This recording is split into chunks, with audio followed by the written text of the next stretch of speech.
Good morning, all of you students.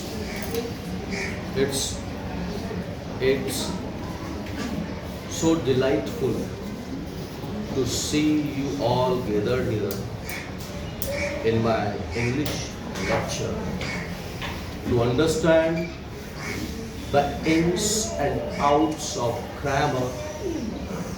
Especially today, the topic that we are going to discuss is all about parts of speech. When we speak sentences. And a sentence is made up of words. So if you critically analyze each and every word, they belong to certain category. When we classify them, that becomes parts of speech.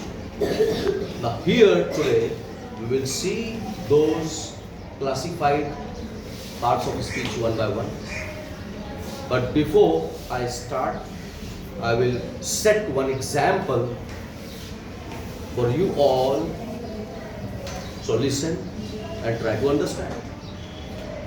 With this example that I am going to give you, you will definitely understand the concept of parts of speech. See, we have so many things all around us. On your top, on your bottom, your right, left side, your right side, your front side and your back side, everywhere, all around you, you got things. Many, many things. And all those things have their names. They have their names, their own names. So whatever is in our surrounding, we see them. We can touch them. And we can feel. And we feel. All that you see, that you touch, that you feel have their own names. Those names, we call them nouns. So everything is noun. Everything is noun. Whatever you see, whatever you touch, whatever you feel. And what do you feel? You feel things that you cannot see. You see those you can see, visible things, invisible things, all things present, all around. They all have their names. So these are nouns. Let's see now all of them, all of the nouns and their speciality. So the example I said that I will give you is this. Like all human beings are human beings. Men, women, children, okay, old. Those people, those who have specialized knowledge about medicine and they diagnose the disease, they prescribe the prescription of medicine, we call doctors. Those special people, those who have knowledge and they share their knowledge to their students, they are called professors, teachers. Same with those specialized in carpentry, they are carpenters. Those specialized in ironwork, ironsmith, and in goldsmith. And so we have got many people. So all are people, but we give them special names as per their profession, as per their quality, as per their ability. We give them different names. Same manner, there are nouns, there are names. Those names who play a very important role of a specialized part, we give them special name. We call them with a special name. For example, all those nouns that shows quality. All those nouns, those who are specialized in showing the quality, we call them adjectives. Then we have got those nouns, those names that show or those special nouns that have actions in them. Action. Those who have those words that show action. So action word we call verbs. So amongst all those words, among the treasure of the nouns or names, those nouns which are specialized and showing actions, we call them verbs. Again, there are words that show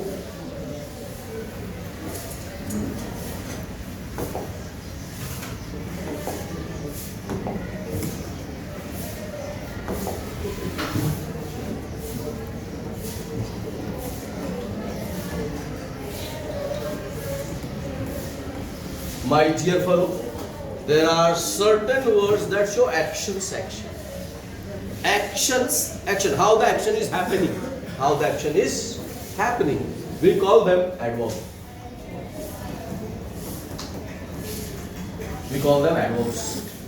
And then we have those names that we use in place of a noun.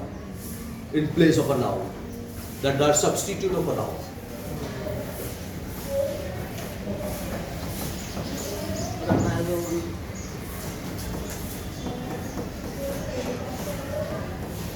Could anyone think about this part of the speech that we use instead of a noun, in place of a noun? Pronoun. Loudly. Pronoun. And then we have three more left. One that shows sudden emotional expressions. When you are emotionally in high spirit, you use surprising words. You express those words in shock, or in happiness, or in fear, or in certain such cases. We call them surprising words.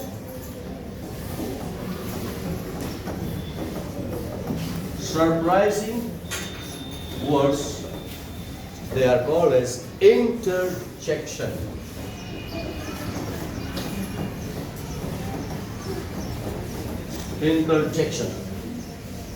We'll see the examples. Now I'm just giving you their what you already you have basic ideas. I'm just giving you a briefing of that. Then we will see with example. We'll connect them with the example. The idea will become very clear. The whole picture will be absolutely transparent. Then we have another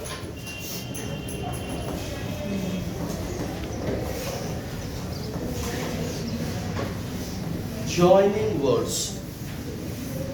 Words that help in joining the sentences, connecting the sentences. We call them conjunction.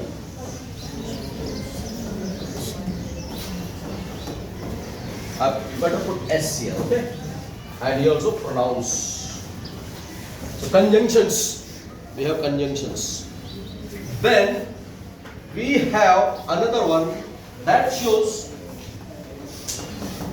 in short handwriting position between one noun and another noun.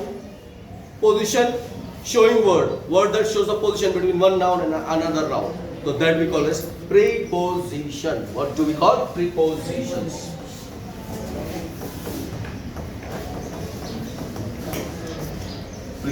Okay. So how many now we have so far? 1, 2, 3, 4, 5, 6, 7. So I will give them now names from here. Okay. See. We will write here rather.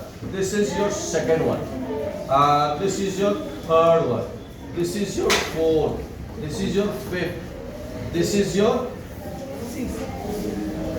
sixth. And this is your seventh. And this is eighth. So this means this is ninth. Is this the ninth? Yes. What one? One is. Oh, sorry.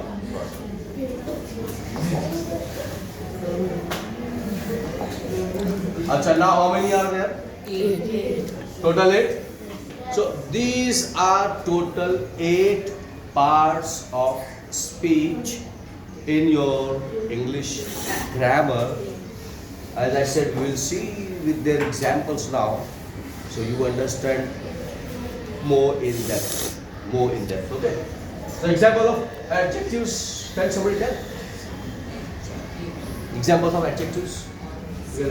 Happy. Happy. Happy. Then you got good.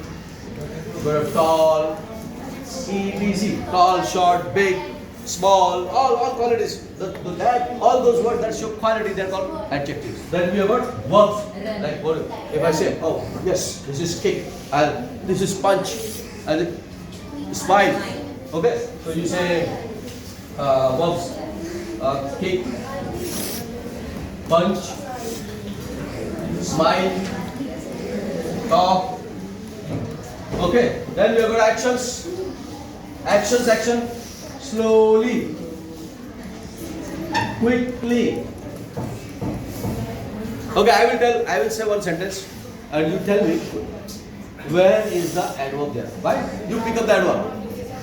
Ready? My sentence is walk behind me. Walk behind me. Where is the verb here? Walk is the verb. Now, where you have to walk? Behind. Behind is the showing something about the verb, about the action. So behind is the adverb here. Okay. So here mostly adverbs end in ly, but not necessarily. Not necessarily. Remember. Fine. Then next is your pronouns. He, she, I, you. I mean, instead of a name of something, we are using another substitute that we call as pronoun. Then we got interjections. What are interjections? Hooray. If you're happy, hooray. If you're shocked, oh my God. And if you're shocked, surprised, goodness gracious snakes. Oh my. All these are surprising words. Then you got joining words, conjunctions. And because, but, all these are the is an article. Then position, preposition. Then we have preposition. We got on, In. beside, On, in, behind, In. in front of. on, in, upon, below. These are all showing what positions? The prepositions. So hope that you have got proper information, necessary information, required information about parts of speech. So there are total in English all these 8 parts of speech. Now my point is you have to memorize them by understanding. If you understand and then you memorize, it will be helpful for you. But if you simply cram it, stuff it in your brain without understanding, that's as useless as a tree that bears no fruit. So go ahead with that. Practice it by memorizing, practice it by writing, and the best way to practice it by sharing it with some other person. When you share with other person, automatically your own performance gets enhanced, your own performance becomes perfect. Thank you all of you. Well,